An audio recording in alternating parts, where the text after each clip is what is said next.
Back in the day, elementary school students used to get graded on whether they worked and played well with others.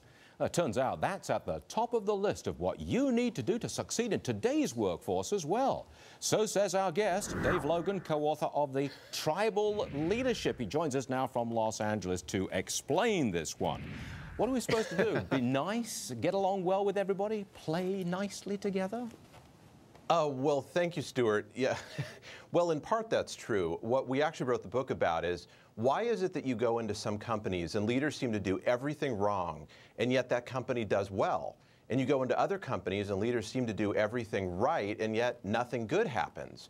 And the answer is it's cultural. It has to do with these naturally occurring groups that happen within organizations. What did you do for a living before you wrote this book? What line of business were you in before you wrote this book? Well, I've done a lot of things. I'm a professor, have been for, going on 12 years now at the Marshall School of Business at the University of Southern California. A professor? Did my doctorate work in this study, was associate dean of the business school for about 4 years. Okay, so you were an academic. I was and still am in my moonlighting job. I'm an academic. Forgive me for pressing, sir, but what would an academic know about success in the real business world? A TV studio, for example, a courtroom, if you're a lawyer. I mean, really, what's your experience for talking about this?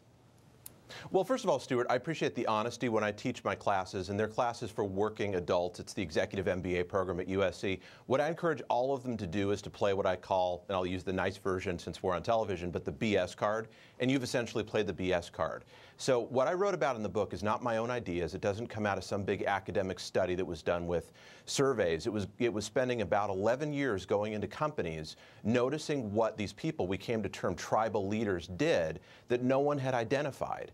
And on the basis of what we found, it turns into a formula for success. It just doesn't seem connected to reality. This is the United States of America. It is a highly competitive economy. You claw your way up on the backs of others. That's the way it's done.